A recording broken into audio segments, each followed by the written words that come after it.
Welcome everybody to this session on agroforestry, decision trees. It's great to have you all here, and I think there's more joining.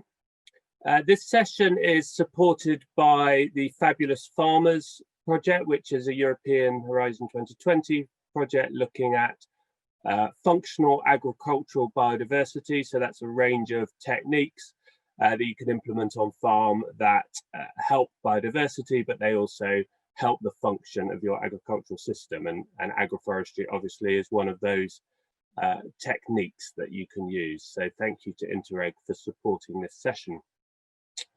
A little bit of housekeeping before we start. We'll be taking questions throughout the session on chat. Although we've got some introductions from the speakers to start with, you can start putting questions in, but I imagine once people start talking, you will more things will occur to you. So feel free to sort of keep putting comments and questions in the chat.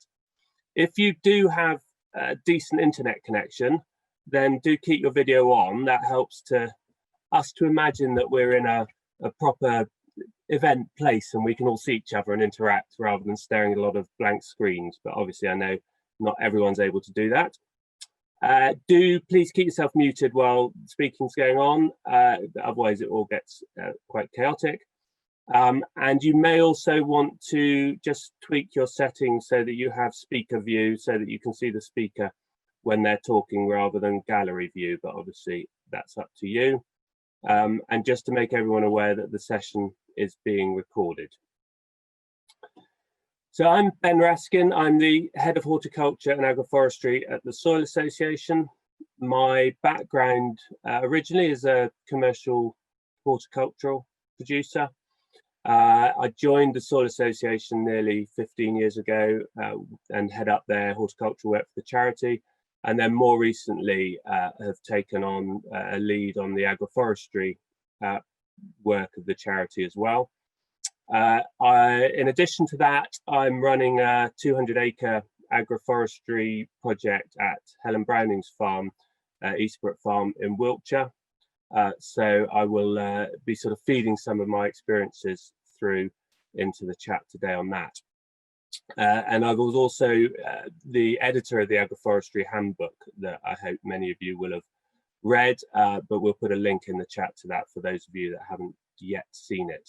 That's available still to download as a PDF version. And I'm just putting the finishing touches to a wood chip book as well, which obviously links nicely into agroforestry, both as an output and an input. So with the way the session's going to work today, unfortunately, John Perkins, who was one of our speakers, has succumbed to the dreaded COVID and is not able to be with us, which is a big shame. So the rest of us are going to be holding the fort. We still have Joe and Matt, and we've also got my colleague Clive Thomas, who is going to moderate, but he also has a huge expertise in forestry. So I may well call him in occasionally for some input into that. He's a forester by background and training, and leads on our forestry policy and training work at the Soil Association. So the way the session is going to work, I'm going to just give a brief introduction to the session and then ask Matt and Joe to introduce themselves. They've got a few slides which they'll show you about their farms and what they're doing. But the bulk of the session will be question and answers and comments. So we're relying on you to feed lots of those through the chat, and we hope it'll be good and interactive. I guess unless you've been sort of living on your own in the middle of a forest somewhere, you will have noticed the buzz around agroforestry recently. And I guess, you know, certainly in the UK anyway, it's been largely ignored for decades really, while a key sort of pioneering group of researchers and a few farmers have been trialing it. Most of the country has not seen the potential of agroforestry or trees on farms.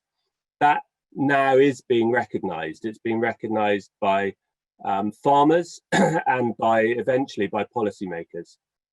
And I guess farmers really, we're excited about the opportunities for our farms. So whether that's businesses, you know, the new crops, improving soil health, boosting animal welfare or productivity.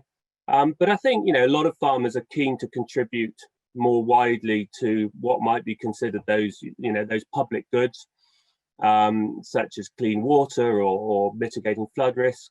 And, you know, it's possible that we might get paid for doing some of those things. But I think a lot of farmers have that moral imperative that they want to do the right thing. And if their business allows them to do that, then that's great. But we know planting trees is a major decision. You know, it doesn't just require investment of land, of money, of time, but it also often requires new knowledge and new skills. You know, if you've been looking after animals all your life and suddenly you're expected to know how to manage a forestry plantation, that's, you know, that's a huge thing to learn. And while some farmers are willing to take a wild punt and, you know, plant stuff and hope it all works out, actually most farmers need some guidance and help on, you know, whether that's on choosing which trees to plant or even which varieties, but also understanding which system works best for our farms or for the enterprises that we've got on our farms. Now, clearly, I'm not pretending to have all the answers. It's a massive subject. And one of the things we noticed pretty quickly, actually, as we were putting the Agroforestry handbook together is, certainly in the UK, we don't have that many really good examples of what's working and of the financials of how that works and the benefits to the farm and the wider environment. You know, there are a few long-term trials, you know, like weight cleanse, but most of them would I think admit that, you know, if they were setting up again, they probably wouldn't have done it in exactly the way they did it 30 or 40 years ago. So that doesn't mean we haven't got lots to learn, but there aren't lots of let's do it like this systems. And in the meantime, there's lots of people planting at the moment. There's lots of newer systems, like we're doing it at Eastbrook Farm or Matt and Joe are doing, where, you know, we're trialing new approaches and combinations. But I mean, I certainly can't stand up and say, you know, this is brilliant, it works, go off and copy it. And I'm guessing Matt and Joe would be similarly reluctant to promote everything that they've tried as being totally foolproof. So, you know, really in the meantime, all we can do is we can share knowledge and we can share it in real time as widely as possible. We have to avoid duplicating things that don't work. And I can certainly share some of those from our farm that didn't work. We need to build quickly on our knowledge, I guess, to really make the most of this opportunity. There's, you know, as well as amazing events like we're involved in over the past few days, there's lots of groups and initiatives springing up around agroforestry, and I'll highlight a few of those at the end of the session. But, you know, finding the right one for you, whether it's a local group or a crop specific group, is certainly will help. In the meantime, let's talk, I guess, and let's start the process. So Matt, I'm going to ask you to kick off and just introduce yourself and your farm. So I'm going to. Okay, brilliant. Yeah, well, thanks, Ben. It's really exciting to be at ORFC. I love the conference, and it's really exciting to be here in this conversation. I've seen so much. Like, I went to ORFC last year, and I was trying to talk to people about agroforestry, and it felt like there was a kind of a groundswell of it.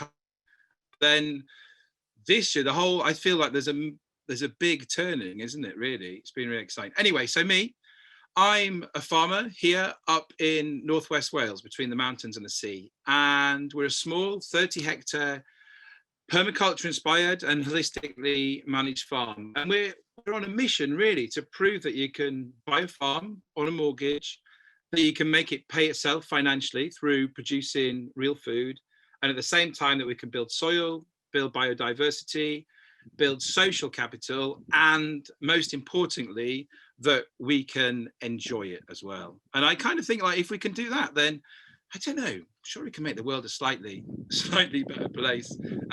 So one thing that's essential if we're going to achieve our context is that we need to bring together lots of layers of different complementary enterprises, and that the whole is stronger than its parts, and that nowhere on the farm is that more true than our agroforestry. So our enterprises at the moment, so we've got a 50 share CSA no dig market garden, which is actually punctuated by lots of tree rows.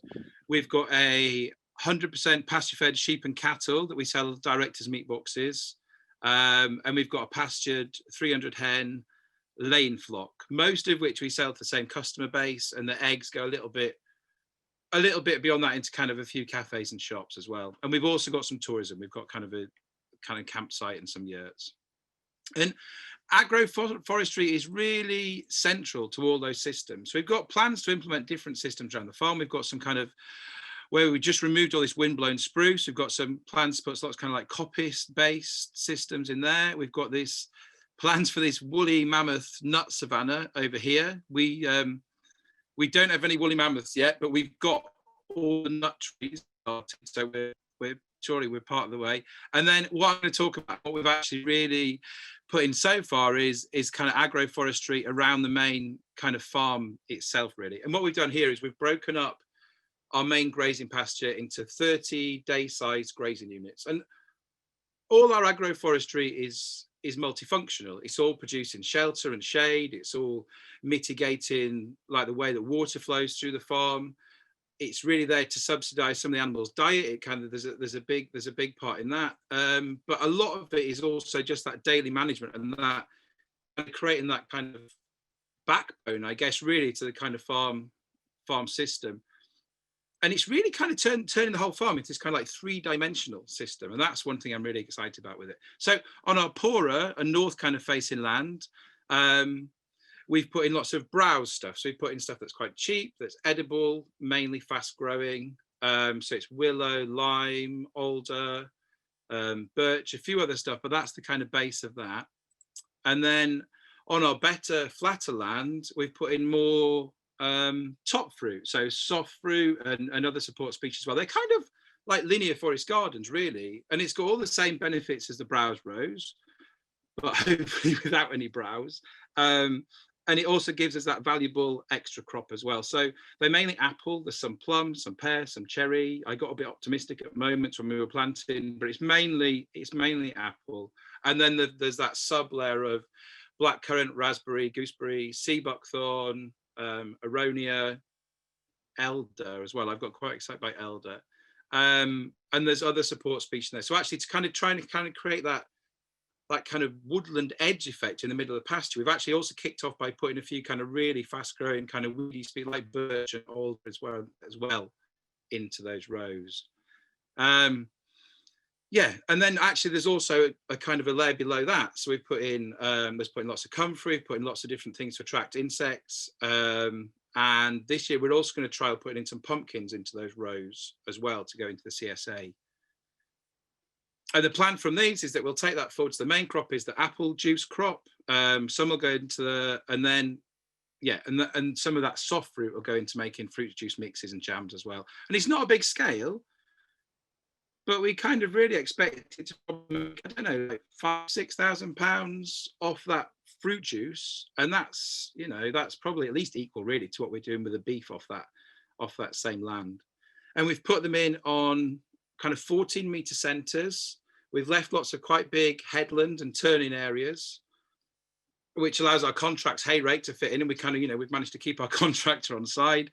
And then for fencing, we've used semi-permanent electric fencing. So they're basically wooden posts on the corners with plastic intermediates. And I also just wanted to add that the way we've done this is a big part of our context is that social side of what we're doing. So what we've done is we've done nearly all our planting with community tree days, and we've really enjoyed doing that. And you don't get perfectly straight lines. The odd tree gets a bit bashed or planted at an angle, but for a big pan of soup, you can plant a lot of trees in a day and you make loads of new friends as well. So, well, that's been a really enjoyable part of what we've done. And then Ben said that actually the session was advertised as being warts and all. So I just wanted to kind of share a slide of some of the things that haven't worked so well. And we did all our fencing with with aluminium wire. That's a bit of a shocker, really, because so much of that has just been so brittle and it snapped. And we've now replaced a lot of that with poly wire, which has been really good. Apart from we have had a few sheep that have got their legs stuck now and then. So that's been pretty good. And the other thing is, I think we're actually going to de-sheep. Before we put all this system in, I went around and visited lots of people who control their sheep really well with electric fencing. I'm sure half of you in the audience today. But for us, I think if you're trying to control sheep going into the next day's grazing, if you get through that, it's not a big problem, is it? But actually, one of our sheep getting loose into the tree row can cause a lot of damage. So we are going to de-sheep, at least for the time being, and just go with the cattle where it's working really, really well. And that's the end of my show. Thank you, Matt. There's a couple of just specific questions that came through before we move on to Joe. Yeah. There was one which says, what do you mean by support species?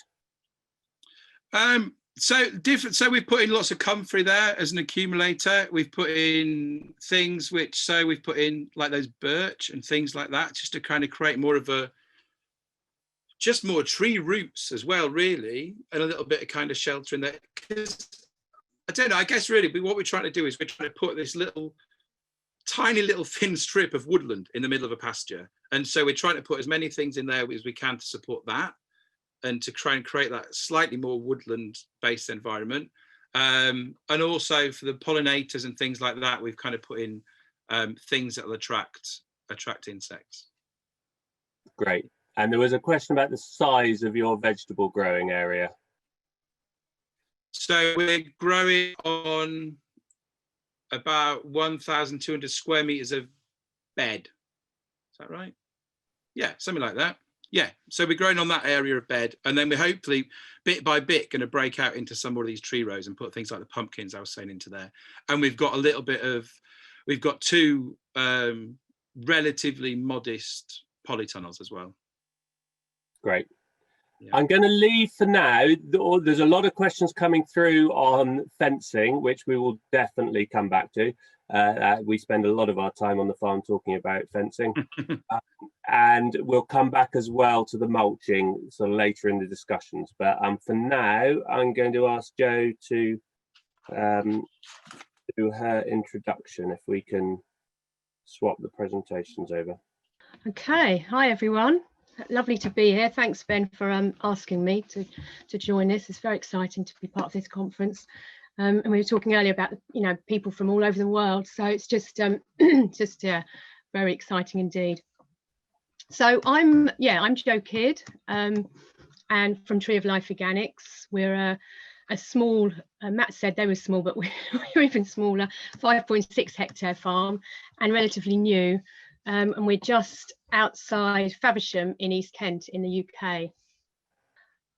So as I said, 5.6 hectares. We've only been on the land farming since June 2018. Previous to that, we weren't farmers, so it's all new to us, a steep learning curve.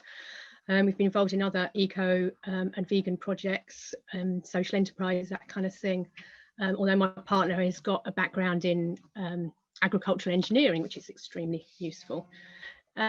We're actually in the process, so we've been here for two and a half years. We're actually in the process of relocating the entire farm to another holding not far away, hopefully 3 miles away, on some land that we're actually buying. This is leased, and the plan was to buy it, but that's fallen through, so we're having to relocate. But all the plans that we've got here are going to carry forward to that new site. And we're also certified organic with the Soil Association, and we're, as my introduction slide says there, we're veganic, so we're vegan organic. We don't use any farmed animals or animal products, animal manures, slaughterhouse byproducts, chemicals, or GMOs. And we're a silver arable, so we're looking to be 100% agroforestry farm. So I'll just quickly run through our mission: to grow a thriving farm and learning hub to demonstrate earth-friendly farming and compassionate farming, based on organic permaculture and agroforestry.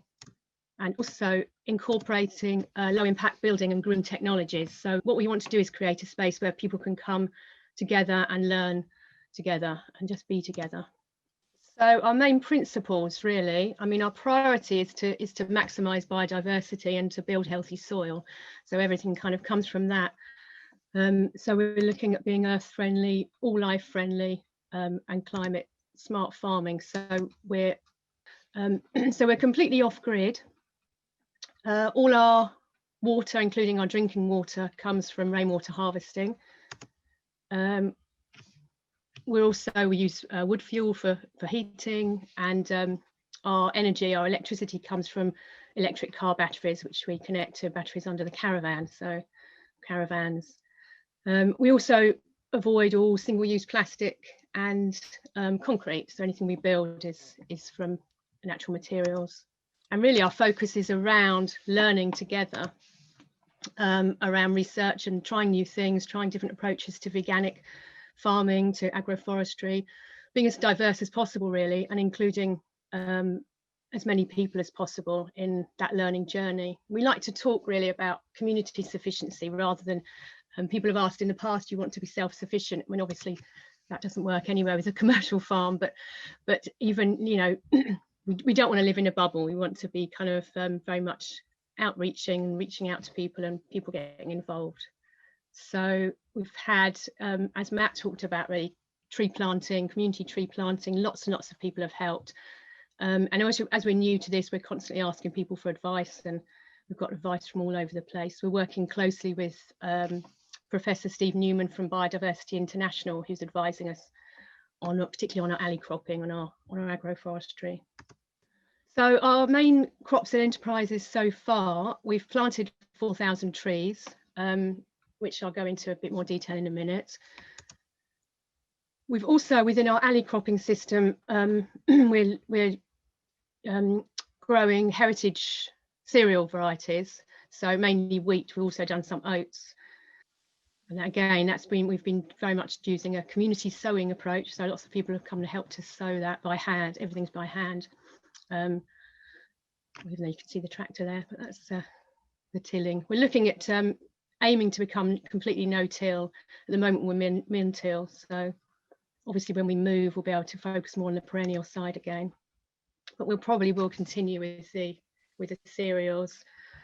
And so so far we've been trialing the continuous cropping approach, working alongside John Letts, and over sowing with clover and other green manures. And also we've, particularly this year, been growing some annuals as well, and because we're having to move in the next year or so, we're just going to be focusing on annuals and not planting any more trees until we move to the next site. So this last year, we were growing sunflowers and various vegetables, squash, carrots, salsify, leaf beet. And also we're involved in a mushroom on wood chip trial with the Soil Association. Okay, so agroforestry.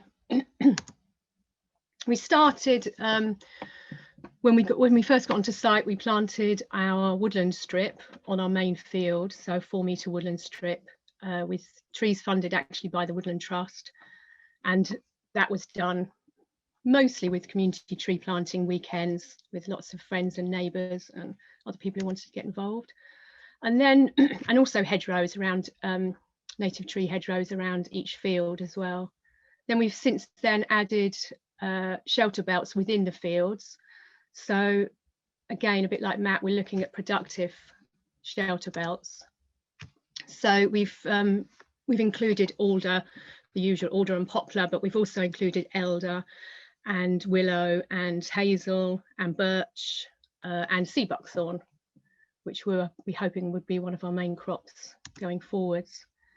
We've also planted or started to plant around an acre of food forest. So we're kind of doing a mixture of food forest and alley cropping and looking at how we can make food forest commercial. And the food forest has included a variety of top fruit and nut trees so far. This is one of our alleys, which is the rest of the farm. And the first field that we've we've planted has been alternate mulberries, so 2 black and white mulberries, and then 4 varieties of hazel. So we've done alternate rows of those on one field. Sorry, just go back. And we've also planted around 1,000 willow for short rotation coppice, and a small cherry orchard, which we were looking at becoming a food forest as well, and a timber triangle. So we're kind of trying to really maximize the diversity on the farm of different trees and different crops. I haven't really spoken about our reasons for that, but I think in terms of that, why we want to be 100% use 100% agroforestry approach is really around the biodiversity, and because we want to replicate nature as closely as possible. Really, we want to just create as much edge as we can, and cause the least harm. So working as closely with the natural cycles as we can. But also whilst feeding ourselves and our community with healthy, nutrient-dense food. So our priorities are soil health, climate change, mitigating climate change, reducing soil erosion from wind and water and sun, and protecting other crops and ourselves, and yeah, water conservation. So all the reasons that people always quote, really, it's why we want to use trees. So our main outlets so far have been, last year for 2 months we ran a pop-up shop in Canterbury, which is just about 4 miles away. So we sold our fruit and veg there. Also our local farm shop, Village Stores, where we're selling our veg. We're selling our heritage wheat, heritage flour to a local sourdough bakery, mainly Wild Bread Bakehouse in Faversham, and also another sourdough baker. So we had that market set up before we even grew. They actually approached us to grow the cereals. We weren't thinking about doing cereals at all. And also this last year we sent some of our flour and our squash to Trinidad in the Caribbean via Sail Cargo, which is a project which connects the Caribbean and the Mediterranean and the UK with food, with ethical farm products, without using any fossil fuels. So basically by sail ship. And our plans for future really are to look at kind of other farm shops locally, and we're very well connected in with the vegan community here. So hopefully, if any have survived, some vegan cafes and restaurants, we're looking at those for our farm products as well. And also when we move, we'd like to have our own small farm shop on site, and everything that we deliver will be done by electric van. Okay, and that's just my final slide, just to leave you on a couple of my favourite quotes, really. Thank you, Jo. That's great. So there are lots of questions coming through, and we definitely will not have time to answer them all, I'm afraid. Some of them are linking into some general points. I'll come back to them. There's just 2 or 3 specific ones, Jo, that okay, I might get you to answer first. So what size tanks do you use for collecting the water was one question. Yeah, we have 2 10,000 litre tanks, one from our own caravan, and we have an accommodation field. So we've got 3 other caravans as well, not all caravans, but places where people can stay. So we've got a tank over there, and then obviously we've got the usual water butts. I think we've got about 10 water butts all over the place. Okay. How do you deal with your grey water and human waste? Grey water soaks away, literally, just behind the caravan, and then grey waste, human waste, is that what you said? Human manure. Yeah. We use basically really, I'm kind of trying to think what they're called, wheelie bins, and then it just kind of rots away, and then eventually we dig that into the woodland area. So not the crop trees, because we're not allowed yet. But hopefully that'll change. That might. And there was a question about how you harvest your wheat.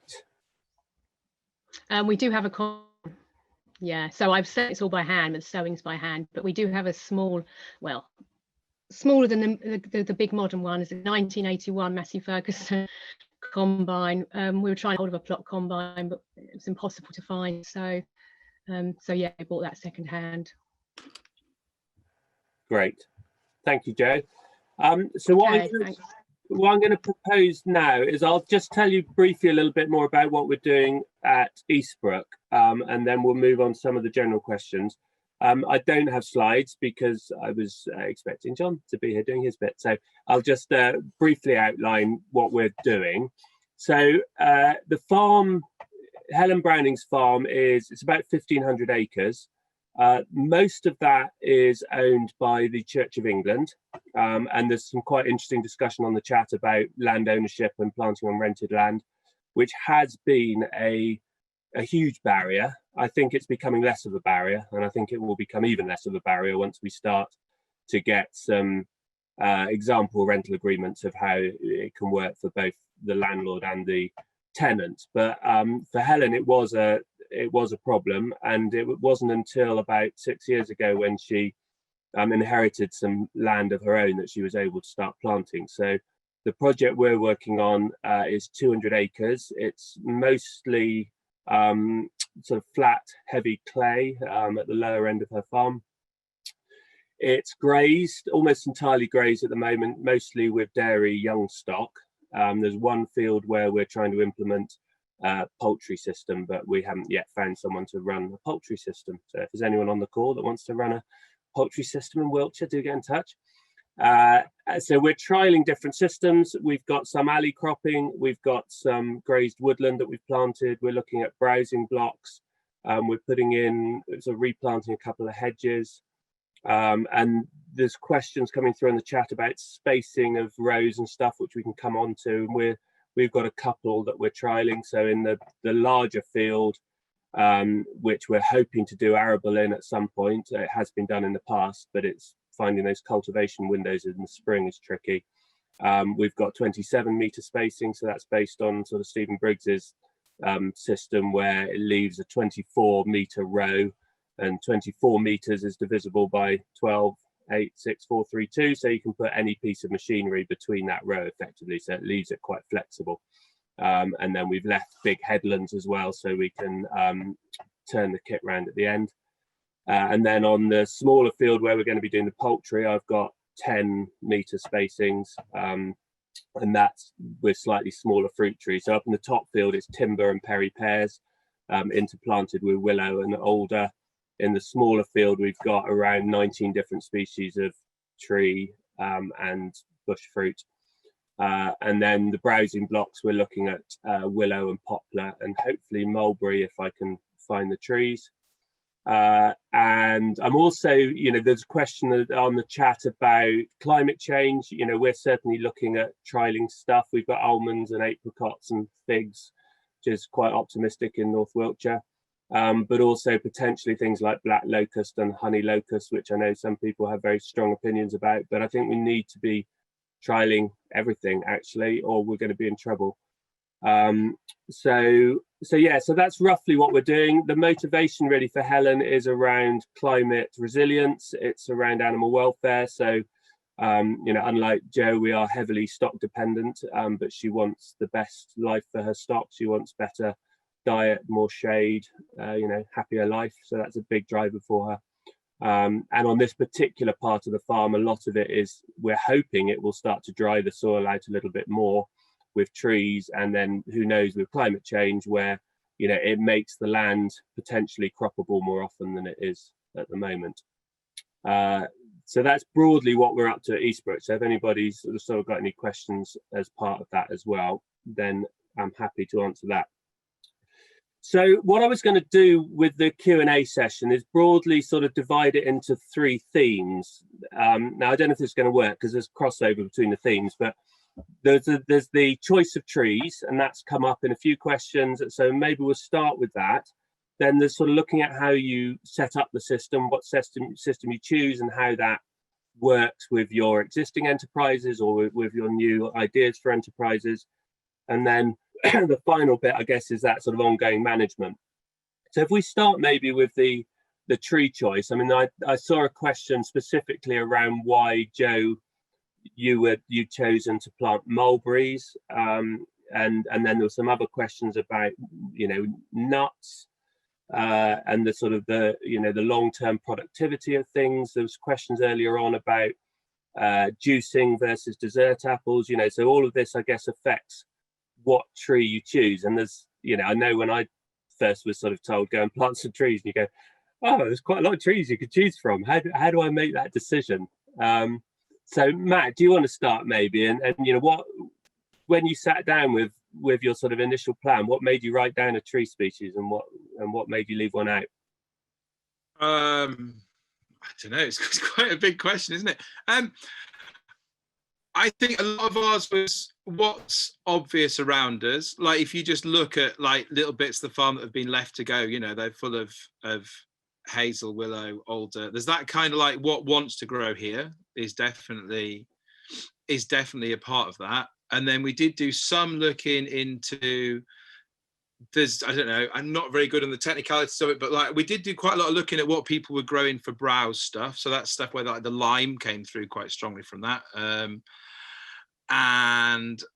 And then there's also that I just want to play with it. So I kept our lists that I talked about in the talk quite short, but actually we've also put in quite a lot of Robinia, quite a lot of all sorts. Actually, there's quite a big diversity of things in there, but nothing that we've really heavily invested in. We've just kind of kept on sprinkling this kind of like extra diversity through all those systems to kind of see how it's going on. And then so with the main thing we planted, like the expense of the planting, say, was the apple trees. We are a pretty exposed location where we are, really. So we're kind of pushing our luck on most of these things. But the apples, I felt there's a selection there that will do reasonably well. And what we've done is our enterprises need to be really pretty efficient. And so, you know, if we're going to mess around with lots of little incomes that are like, you know, a few thousand here and a few thousand, they need to be quite like quickly dealt with in a way. So we've intentionally planted like 4 main species of apple. And the idea is actually they're going to ripen at the same time. We can pick them at the same time, and we can just go off and make juice. And we're kind of done with that system. So it's a really funny balance for us, because we come from that kind of permaculture origin. This kind of, you know, diversity is great. But actually, like, we've already put in a few orchards on the farm. And so we've got there's one orchard that's got 50 trees in it. And we kind of went for this, let's create this like library of, you know, weird and wonderful apple tree varieties. But actually within that, we've then kind of lost the plot on what's ready when, and what's a cider, and what's a cooker, and what's it like. We've got, and obviously, like, as it matures, I guess we'll learn that. But with those agroforestry rows, therefore, we've tried to keep it so this is a row of discovery, this is a row of bardsey, this is a row, so to kind of try and keep it quite predictable and quite simple, I guess, really. And it's just always that funny balance for us between diversity and simplicity. Yeah, I think that's my answer. Great, that's good, Matt. Yeah. And for Joe, I mean, I guess, Joe, you had a much wider choice being in sunny Kent rather than on the windswept hills in Wales. What affected your choice? Not so sunny today, and quite windswept here actually, but probably not. It's not like Wales, maybe. I think, well, one important aspect really is about what we actually like ourselves. What do we like? I can't imagine planting anything. Not that there's any vegetables or fruits that I don't like, but yeah, what's you know, really kind of sings to you. But in terms of the mulberries, I mean, we import most of our mulberries. We eat a lot of dried mulberries, so and I know a lot of vegans do, and we import most of those from Turkey. So we wanted to try mulberries, and we kind of, you know, looked at gut instinct, but also asking experts like Steve Newman and Martin Crawford and other people, you know, what would be the best varieties. So yeah, for that. But I mean, otherwise it's again, it's variety, it's diversity, you know, it's kind of trying lots of different things. It's having a long, you know, kind of elongating the season, if you like. So we've put in different apples, summer and winter and spring. So we, in theory, will have apples throughout the year. What else? Things that actually what we're planning to do is kind of minimum processing. So in terms of, so I think someone asked a question earlier about economics, but in terms of value, you know, you do need to do obviously a bit of processing to actually make some money back on on anything really. So but we want to kind of minimize that. So things like juicing, drying fruits, making plant milk. We're looking at hazel and potentially hemp milk later on as well, oat milk. But for trees, yeah, looking at hazelnuts. So also, again, like Matt said, what grows well, what, you know, look around what grows around, what's happy growing here, and add those things in. And then things like shelter trees, we're looking at nitrogen fixers like sea buckthorn and autumn olive, which can also be productive, and certainly for sea buckthorn, you know, high end crop as well, high value crop. That's probably it. Oh, I suppose another big factor in choosing so far what we've planted is that the Woodland Trust fund our trees. So there are certain restrictions when you work with Woodland Trust on what they see as native. But we will be adding other trees, and we have added trees. But there are certain trees that we can't add with that funding agreement with them because that would make it null and void. So for example, false acacia I wanted to include, but they won't fund anything else if we added that. So but yeah, so far what we've planted really has been alongside Woodland Trust. Thanks, Jo. And I guess yeah, I mean at Eastbrook there's choices to make about, you know, there's what's the function, I guess, of that tree. Is it just to provide a windbreak for the animals, or are we wanting the animals to actually browse it? Is there a human market for it? So Helen and her partner also run the pub in the village. So at the moment, all of our fruit and nuts are going into the pub. So we've got a sort of ready market for some of that. There was a question about sea buckthorn and the market for that. And I don't know what you guys are doing the berries. We're hoping to sell them to David Eagle at English Buckthorn, who's preparing sort of, you know, different products using sea buckthorn for the human market mostly. But you know, there's as I understand it, there's almost limitless number of things you can make with sea buckthorn, not just the berries but the bark and the leaves as well. So you know, you can quite quickly get into some you know, areas where you have to develop a market. You know, you're talking about the mulberries, you know, but similarly with nuts, we import almost all our nuts, but there's not really processing capacity for a lot of them in the UK. So if you start growing them, at some point we're going to have to start investing in how we process and distribute them. Clive, I don't know if you've got any thoughts in terms of some of the more sort of woodlandy forestry type sort of timber products, and how you'd make a decision about which trees to plant for that longer term processing. Okay, thanks, Ben. Yeah, I was just answering some questions related to that in the chat actually. So there's a bit of discussion, for instance, about sweet chestnut and the potential for that on farm. But the kind of general point I would make, I think, in relation to this issue of markets and sort of opportunities from the trees themselves, rather than necessarily the food from the trees or the sort of impact or the integration with the farming system in terms of some of those productivity benefits. You've got to go back to what is going to grow well on that site. And again, somebody has posted in the chat a link to some Forestry Commission work, which helps you make those decisions. I think Joe's already made a very valid point about looking at what's growing well locally. But then think about the on-farm use of anything that you might grow. I think most of us would be surprised by how much timber actually gets used on farms in terms of the farm enterprise, and that's perhaps the link to the sweet chestnut opportunity, but also other species that are suitable for fencing materials, particularly in the sort of smaller diameters. There's also opportunities around mulch and bedding. So I think you want to maybe move on to this, Ben, but the opportunities around chipping some of what might be perceived to be sort of lower grade timber that might come from some of the trees, and using that either as a mulch or as a bedding material for your livestock.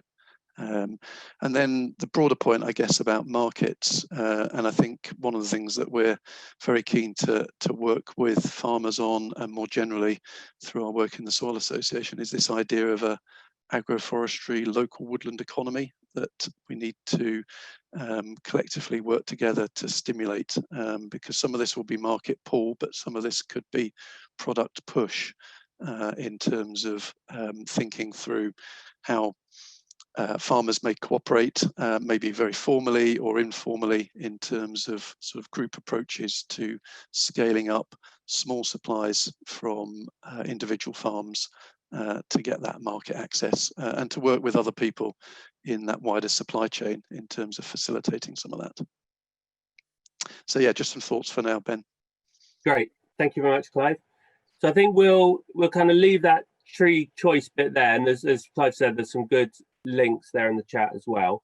So if we move on a little bit to system design and planting perhaps. So one of the questions was around width of rows. So yeah, and I mentioned at Eastbrook we've got these, you know, where we've done alleys, we're trialing two different widths. Joe, what spacing have you put on your trees? Sorry, I was just answering a squirrel question. Yeah. I don't know if I've done it well or not, right or not. Multitasking now. So sizing you're talking about, we've got 12-meter alleys. I'm answering the right question, Ben. Yeah, 12-meter alleys. Yeah. Yeah, 3-meter tree rows. It is just in the alley cropping, obviously. 3-meter tree rows and 4 meters between the trees within the rows. So obviously, so you've got smaller, a standard system effectively, and because I guess one of the questions is, you know, different trees will grow to a slightly different size, but you can't have a infinitely different system because the whole thing will become unmanageable. So you have to make some decisions, don't you, about you know, when you're planning. And what was, if I mean, obviously tree size is one factor. What else were you considering when you decided on that 12 meters?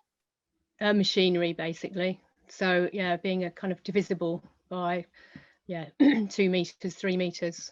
I think that's our max actually, 4 meters combined. So yeah, being divisible by those amounts. So just not having to use more fuel going up and down the alleys. But also the size of the farm. So obviously other places have used much wider alleys. But our biggest field is only 1.2 hectares. So yeah, and we kind of divided those up even more to make them even smaller. So I mean, obviously the food forest is very different. That's a very different approach, but mostly not mechanized. Yeah. And Matt, what about you?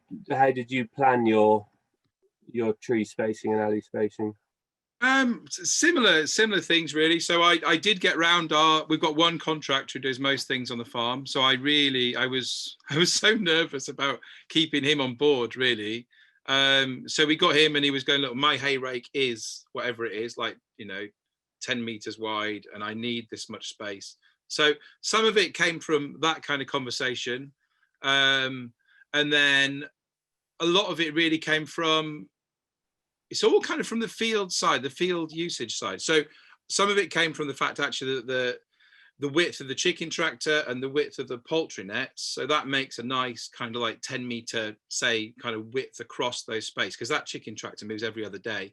And so spacing around that usage. And then for us, a big part of it, as I was saying, is that kind of breaking the farm down into all those subunits. So the other thing was to say, actually, look, if we break down the farm into 30 fields, which is what we decided we wanted for our grazing, then, you know, how does that work out? And actually one thing we did is actually, so on our poorer land, those browse fields, the spacing is wider and it's poorer land. So actually like a day's grazing in there and the kind of regrowth rate on those fields is slower anyway, and the quality of the pasture is a bit lower. So we've got bigger areas there. And then on those good fields with the fruit trees, we're also moving the chickens through. So the pasture's improving so much through that. And they're just much more productive fields. So they're a little bit smaller as well. So it's quite a rich mix really. Yeah, and then along the rows, so we've got basically, we have got that similar, like, you know, it's a pretty predictable structure. So we do have that kind of like, we've got a top fruit tree every 3 meters within our system. And then all the other things have all got their own requirements really, but there is that kind of backbone patterning, I guess, that runs through it. Yeah. Great. Thanks, Matt. And yeah, I think it's just it's some of those factors effectively, isn't it, that affect how you plant as well as the specific requirements of an individual. I would say actually with the in our top fields, so some fields we've been able to introduce like a kind of key line patterning to some things. Like we really wanted to bring in this kind of key line patterning to those rows and yet keep them parallel. And some fields enabled that, and then some fields, like you just don't have those options. So actually, like on some of those steeper fields, like they just, you know, the trees have just got to go here because otherwise you're never going to get a tractor around it, or, you know, you're gonna have to walk right down to the bottom of the field to get an animal out of the field kind of thing. So some places we had that luxury of extra design choices, and then in some we just had to do what we had to do. Yeah. Okay, so let's move on to controlling weeds, because there's a few bits coming up. So I'd like the sort of 2 areas that I think people have been asking about that we'll focus on. One is around mulching, and one's around the sowing of the understory and whether there's options for shorter grasses. And before I come back to Matt and Joe, there was I think it was Gala, made a comment about sheep's wool, and we've done a little trial as well. But I'd just be interested, Gala, I don't know if you want to unmute yourself and just share what you said in the chat. Hi, I can try. I've got my 2-year-old here, so she interrupts. Yeah, so we planted 600 metres of hedgerow, so hedge plants and trees last year, and I processed some of it all, but I had loads of fleeces left, so we just literally ratchet around maybe about 10 centimetres deep. We bought some from our neighbours, and it's been amazing. We had a really bad drought this summer, and about 98% of the plants have survived. We didn't water at all, and it's amazing habitat actually for mice. We've got lots of birds of prey that have arrived since we did it. So yeah, I've got 2 questions. One is, did you have a bulb problem because of it? And the other question is whether, because we did a bit of a trial and the birds ended up kind of shredding it and scattering it around the field, which is kind of interesting. fun, but it also yeah, made it less effective. But yeah, I mean, it was really thick. It was like this. And yeah, I don't know, we didn't really have a bulb. Like the trees have survived really well, and I haven't seen any nibbling off the trees. And it did suppress the weeds really well, and it has, I mean, a lot of it is rotted down now because it is extremely biodegradable. So yeah, for us it's worked really well. I guess, yeah, everyone just try it. I think I'd rather do that than, especially because it's from our, you know, we're organic and we bought it from our neighbours organic, so we know that it is good, whereas sometimes when you buy shavings or something you might not know where it's from. So yeah, and wool is really cheap this year, so well, it'd be good to find a good use for it. So yeah, well, I'm a Fibershed UK person, so look up Fibershed if you don't know about it and you want to use wool, not to mulch your hedges, but whatever you do, don't burn it because it makes very good compost. Yes. Thank you very much. Thank you. So yeah, we Eastborough, we did do a little trial with the wood chip, with the fleece, but we've mainly been using wood chip. So we've got two tree surgeons that drop off wood chip for us, and we then turn it usually sort of once, sometimes twice, depending on how long it sits there, and then mulch the trees. And we've also pollarded quite a lot of willows on the farm, so we had quite a stack of willow wood chip that we were using. It's pretty effective as long as you put it on the surface and don't dig it in. You shouldn't get a nitrogen robbing. I mean, it can cause a little bit occasionally, but we mostly haven't had a problem with that. I guess the issue with it is the time it takes to spread it and the cost. With the willow wood chip, we spread, because it was a very even, consistent chip, we spread it with the forage feeder wagon. They sort of converted it slightly and put an extra chute on, and that worked really well. And we got a really, the farm guy that did it got really good at spreading a beautiful even row just right next to the trees, even over the electric fencing that we've got. So that worked quite well. But yeah, Matt, what have you been doing for mulching and weed control? Wood chip, really. It's just made a lot of wood chip. We did the same thing. So we just put a shout out to a load of local tree surgeons, and we get a lot, actually. I was kind of running out with like a pack of like lamb chops or steaks or something every time someone dropped some wood chip off. And then the guy was like, look, I just like I'm just going to fill your car park if you're not careful. So we've done quite well like that, but we have become quite dependent on it. I kind of feel like we're using it all over the shop, and I do worry about that. You know, the only problem with addiction is if you can't maintain supply kind of side of wood chip. But no, we've been mainly we have practiced with wool. We've got quite a lot of sheep's wool anyway on the farm, and we have put that in the market garden. That's subdivided with a row of fruit trees every 10 meters, and there's like, you know, basic 10 beds in between each fruit tree row, and there we've used the wool just because it's easier and it's there. But no, we just use a quad bike, a trailer, and an big Austrian chap, and and that's working really well for us. Yeah. And Joe, what about you? Wood chip. Yeah, cardboard and wood chip basically. So again, because we're smaller and we've got lots of kind people who are happy to come and help. So we've around the trees, yeah, we've used cardboard that we've really collected locally. And then wood chip, we've got our own 7-acre woodland about 3 miles away. So with a low case grant, which is I think low carbon in the southeast or something like that grant, we got 40% towards a new wood chipper. So yeah, before we had that, we were using tree surgeons as well, and they're still happy to drop stuff off, but we've got plentiful supply of our own. So although we've planted willow, I don't think we'll be using the willow for mulching. Probably be using that for other things, basketry and that kind of stuff. So yeah, it's all wood chip, but also actually in some of the rows with the mulberry and hazel, I've put in wildflowers as well. Not really so much wildflowers, but borage and marigolds, and which really helped suppress. Yeah, they're really fast actually. We want to stop coming up. So mainly creeping thistles, another issue, but we won't get onto that. But the grass, that stopped. The borage and the marigolds really done well. So around the tree, it's just kind of wood chip and card, and then in between those, within the row, I've put sown other plants. Yeah, and there's a few questions on the wood chip. So one was around depth, and certainly looking at the research I found in my own experiences, you do need sort of 2 or 3 inches at least. It does depend on the tree species. So some tree species rot down much more quickly than others.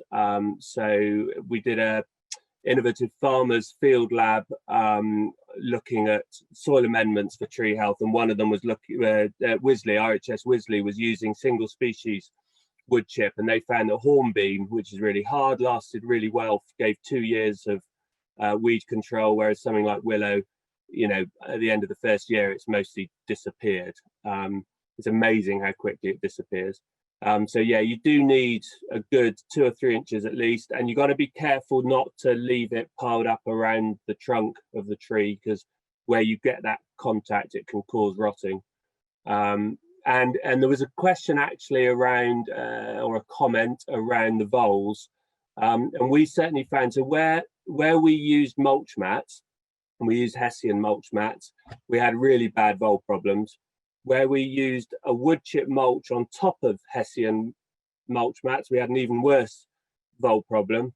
But where we just used wood chip, the voles didn't seem to like it. And I don't know whether it's because it falls into their runs and it messes them up, but actually just wood chip on soil seemed to be pretty good for reducing the damage of voles. And we do have a lot of voles. And then there was also a question about, or a comment about, the risk of disease from wood chip from tree surgeons, which is something that we have thought about quite a lot, because obviously a lot of tree surgeons, one of the reasons they're taking those trees down is because they might be diseased. I'm actually not very worried about it. I think partly because we're turning and composting, so that's reducing the disease risk anyway. partly because diseases tend not to attack young healthy trees. So where you're sort of putting them initially in that first sort of few years, I think they probably won't affect it. So while I'm not saying there's no risk, and there are some diseases clearly that might be a problem, I think generally I'm not too worried about that. And there was a question about any research showing the wider benefits of using wood chip. There is lots of research, as I found out when I was writing the book. So little plug, I have to do a Google search, but there's loads of research showing the impact on temperature moderation, water retention, soil health, fungal increase, soil carbon sequestration. So there's, I'm a big fan, as you can tell. So yeah, there is good research. And Clive's also just shared something around wood chip for bedding, which is really good. And there's also our Soil Association colleagues up in Scotland are doing a field lab or a research project on wood chip for bedding, which I think is just coming out in a couple of months, which is showing that it's great and it's as good as straw, and it really builds soil health when you add it in. Because the one challenge with wood chip is that potential for nitrogen robbing. And if you can mix it up with something rich in nitrogen, like animal manure, then, unless you're vegan, obviously, then that really helps. But, there's plant extracts you can use as well that would do a similar job. So that is the only risk, but it's mostly not a massive issue. So, I mean, it doesn't... Sorry, Ben, I was just going to say on voles as well. Apparently voles don't like bulbs. I'm sure the permaculturists will know this already, but so daffodils and garlic, and when we move, that's our plan to put those in amongst the some of the tree rows as well. So you have a kind of second productive crop. Great tip, excellent. It doesn't sound like either Matt or Joe are using low growing grasses so much for controlling growth in the rows. We have talked about it, Eastbrook, but so far we haven't done it. But I have, I'm sure it can work. I think my understanding from talking to people who've tried it, it does give you good low growth for the first few years, but gradually those more invasive species creep in. But then by that stage, in theory, the tree's established and isn't so worried. So that's the theory, but I don't have first-hand experience of that. But so let's go on to pest production, because we're sort of leading in through the voles. There were quite a few questions about squirrels, and deer obviously are a big problem. Let's start with you, Joe, because obviously you're not going to be doing anything to hurt them. What's your approach? Not on purpose, anyway. Well, rabbit fencing, obviously, which we've learnt. Well, it's a long story, really. But when we arrived, there was no rabbit fencing, and there were thousands and thousands of rabbits. So the rabbit fencing definitely helped. I think we had 2 rabbits still left in the main field after we'd fenced. But we've also got 2 rescue dogs, terrier dogs, and they chase them. So it's, if they eat them, that's their nature. So that, I think the combination that definitely helps with rabbits. Deer, we don't have an issue here, but I think where we move, we might do. So what we're looking to do is probably not deer fence, but maybe raise the rabbit fencing a bit higher, and just keep an eye out, and then obviously protect the main trees. Squirrels, we haven't got there to yet, but the advice that we're not kind of productive yet with the nuts, but the advice is from Martin Crawford. Who's the Agroforestry Research Trust. He uses inflatable snakes around the base, which I'm very excited to try when we get there. So the base of the hazel apparently puts them off enough for long enough for you to harvest. But also we'll be using electric fencing as well to try and keep them out, and not planting any of those kind of crop trees near the hedges, really near the woodland areas. So they have a lot further to go, and hopefully the 2 dogs will also chase them off a bit. So do you have to keep moving those inflatable snakes? Is it like, I don't know. I've never been there when he's actually. We need to go in the autumn so we can have a look. But I think Yeah, I don't know how long it lasts for, but he always says that does work a bit. There's various kind of tricks like that with coloured red coloured gravel as well that people use, that they just put down just before strawberries are going to ripen, and then the birds come and peck at the gravel and think, oh, there's nothing interesting here then, and go away, and long enough for you to harvest your strawberries. Apparently people have used it, so we're up for trying anything that, especially something interesting like inflatable snakes. Yeah, that sounds a great approach. What about you, Matt? You must have deer up in Wales. Do you know, we don't actually. There's no deer. I think there's just too many sheep, and there's too many people with shotguns per population that we just don't have deer, which is a shame, to be honest. I'd love a few deer as pests, really. Rabbits, we've got a lot of rabbit pressure actually, of which we've just put in, like, the area's too big. Well, it's not too big to rabbit fence, but I don't think it's not in my context to rabbit fence the whole farm. But I think we have used just normal tree guards, which have been pretty good actually. I'd say at stopping. We did plant a lot of like more kind of leafy shrub stuff. So the trees, we didn't have a problem because we just put on a tree guard and that was fine.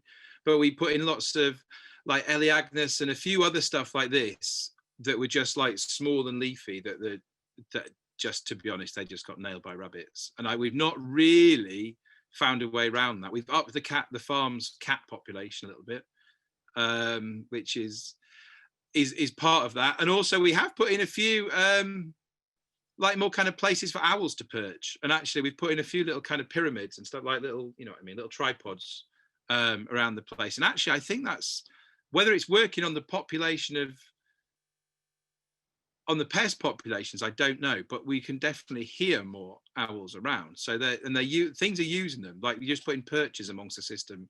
And obviously once they're bigger trees, I don't suppose that's necessary, but while they're little twigs in the field, then that's been really good.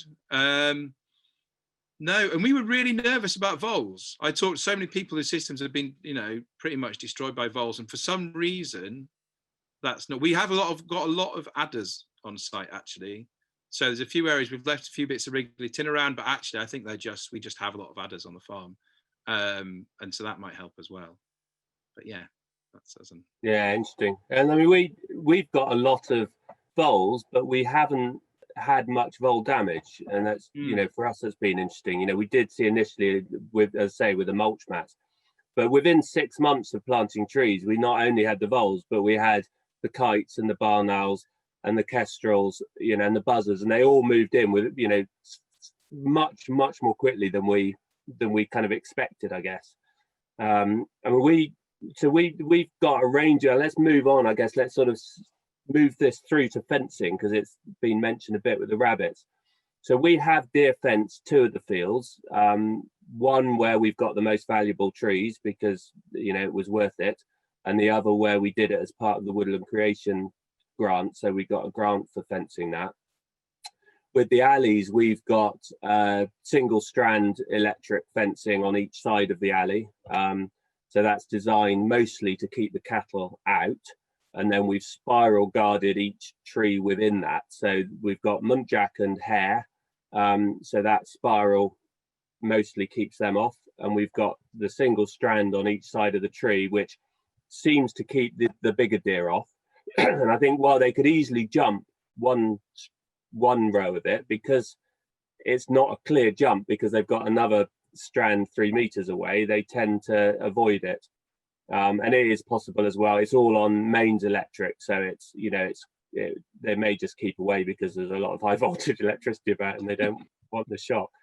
But where we deer fenced, we did also rabbit fence along the bottom, and within a year and a half they'd found their way through that, and we now have rabbits in the field. So where I thought I could get away with just the fencing, we then had to go and spiral guard every tree within that field as well. But yeah, I mean, we've had no deer damage, and we've got a lot of deer, so we were quite pleased in a way that seemed to be working. Yeah, and I think you've both talked about your fencing systems, haven't you? And unless anyone, so I'm just sort of having a quick look at the chat to see whether there's anything else on fencing, but I don't think there is. I mean, we end up having to, you know, you make a financial decision about the value of the tree against the cost of protecting it. And, you know, to start with, we were trialing a few rows in a big field, and there was no way it was worth fencing it. So we risked it with just a tree guard, and that seemed fine. Once you start spending £20 on a walnut tree, then you know it's worth putting up a bit of better fencing. And it's the other debate we had with the alleys was whether we should use permanent or temporary fencing, because obviously sort of putting up a system of permanent fencing is more expensive. But in the end, it was the stock manager who said, I would much rather have permanent fencing, because then I can just lift up a bungee cord, move, you know, and they've now started a mob grazing system in that field. He said, if I had to move the fencing every day, I probably wouldn't do it, or I wouldn't do it as well. So it was worth investing a little bit in that system up front to save the money on this time management afterwards.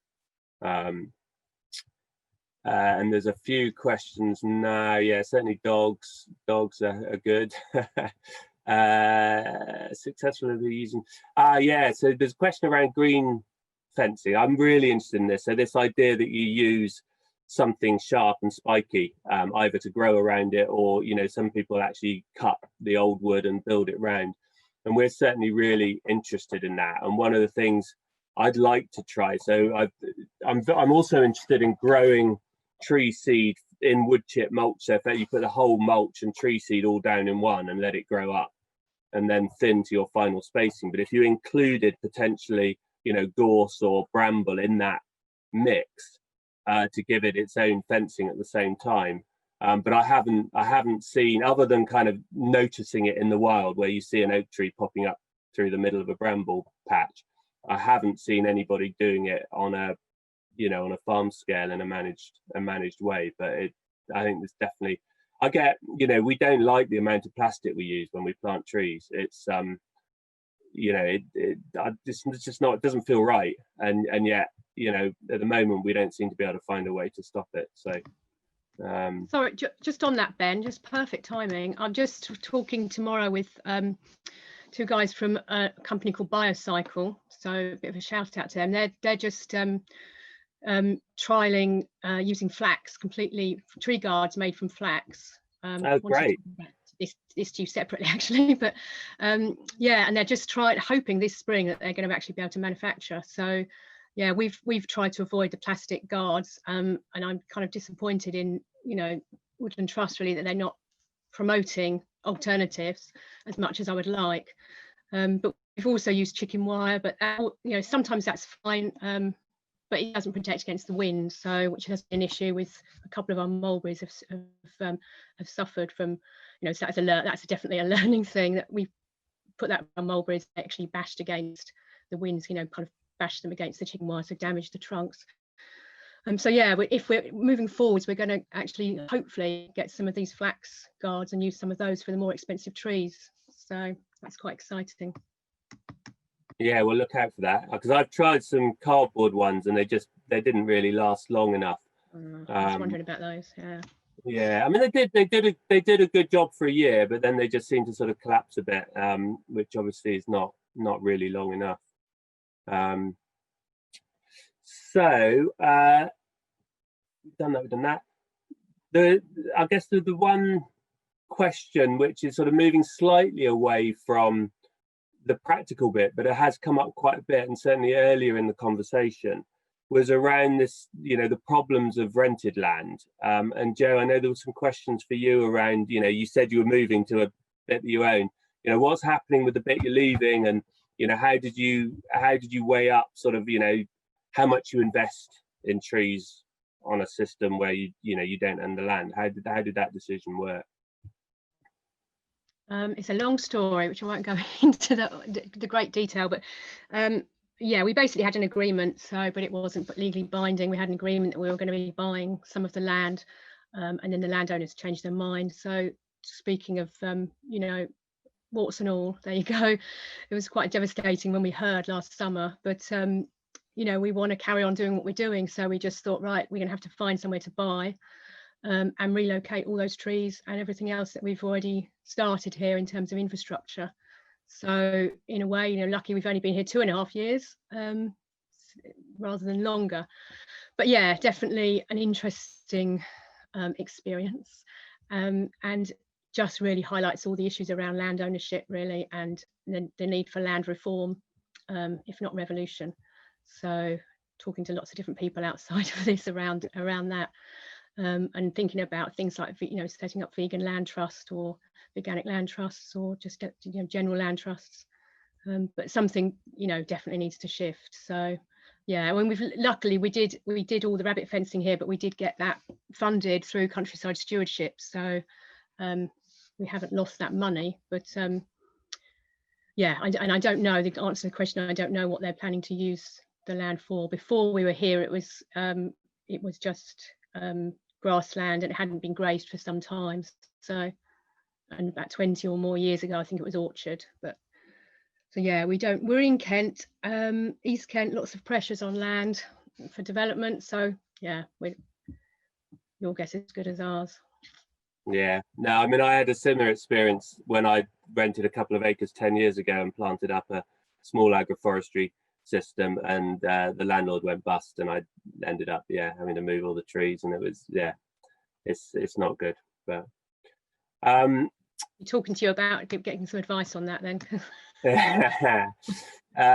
Helen Cheshire, by the way, coming back to say the Woodland Trust are very keen not to use plastics and involved in a number of trials.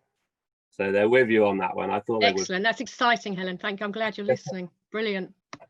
But I think in terms of that landlord tenant thing, it is a real shame that John's not here, because obviously at Dartington they're pioneering some of these really innovative ways that landlords and tenants can work together. And my understanding of how it works is that John is the tenant of the land, and he sublets the strips to individual businesses who then plant and manage the trees on those strips.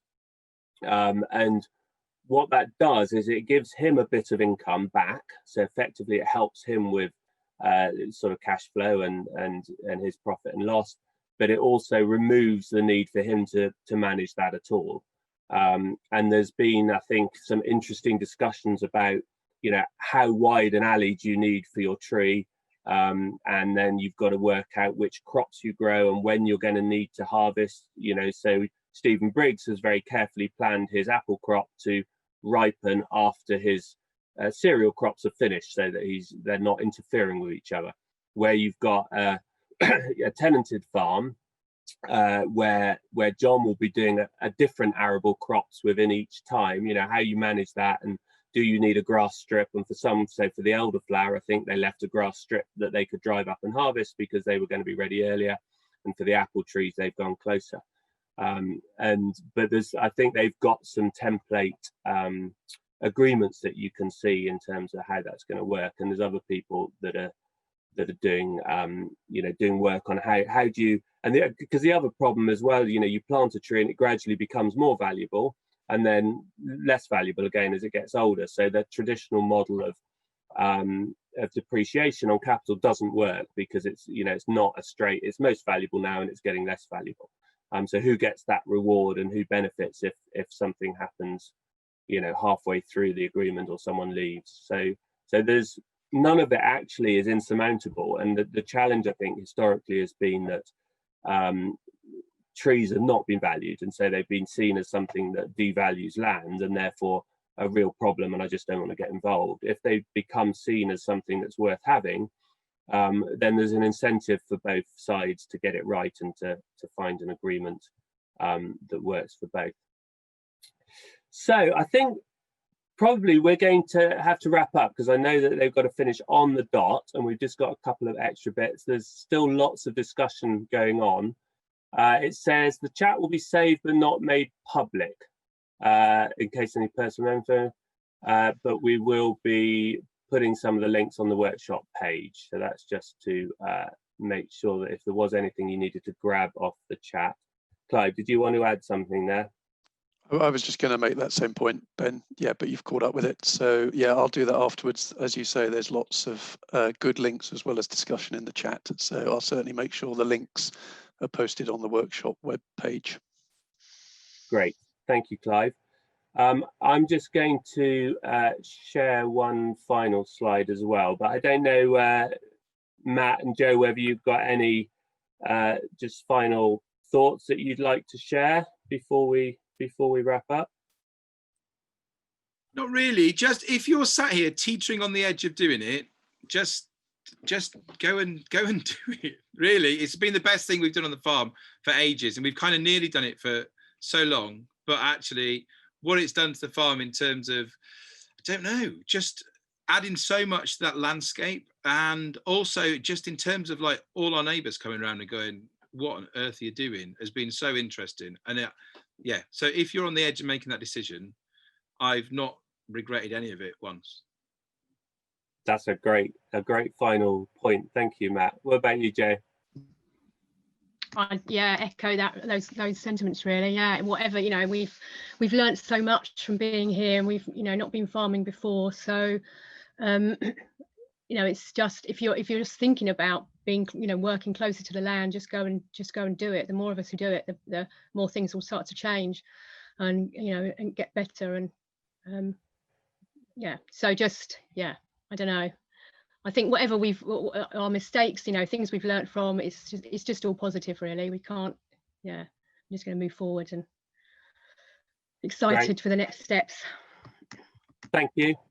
And certainly, you know, I have yet to meet someone involved in agroforestry that isn't very happy to share everything that they've done. You know, it's a very warm and welcoming and sharing community.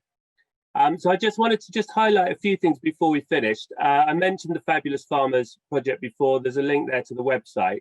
We're also, as part of that project, we've got 2 agroforestry learning networks that we're running, one in Wales and one in the southwest of England. The plan had been to run various farm walks and workshops and things.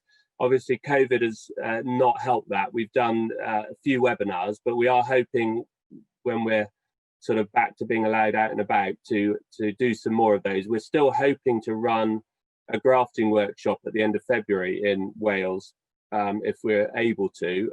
So that's one possibility, but do keep an eye. We'll be sharing all of that both on Soil Association website, but also on the Facebook Agroforestry UK page, which you can see there.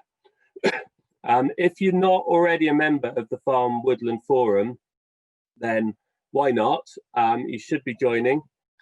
These are the guys that have been doing it for 30, 40 years. They know pretty much everything there is to know. They're running a really good series of webinars at the moment, sort of chat webinars, very informal, every other month. There's going to be another one coming up towards the end of February.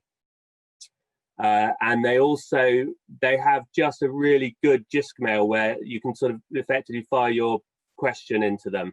And you normally get really, really long, detailed and fascinating replies. So if you're interested in a bit more detail on that, then definitely join the Farm Woodland Forum. The other thing is the Organic Research Centre, Abacus, Woodland Trust and the Soil Association are working on a Death for Elms test for agroforestry, effectively helping them to work out the best way to support agroforestry through elms, or whatever they end up calling it. We're just kicking off that process now. We'd love as many stakeholders as possible. We've got some opportunities to be involved as one of our cluster farms around 6 groups that we're doing. So if you're interested in sort of being considered for that, then do let us know. But actually, pretty much sort of any farmer or related stakeholder, we'd love to hear from you. And there's a link there where you can sign up through the Organic Research Centre pages to be involved in that. If you want to get in touch with me directly on any of that, my email's there, or you can find me on Twitter and things. So it just remains really to thank the team at ORFC and Helen for your support on this. Thank you all for being superb delegates. So much interesting chat and discussion And I'm sorry that we didn't have time to cover it all, but I think we probably could have been here all day with the number of stuff coming through. It's been really great. Thanks to Clive for moderation and contributions. And thanks very much to Joe and Matt for your excellent presentations and answers. And that's all, I think. Enjoy the rest of the day, and thank you for being here.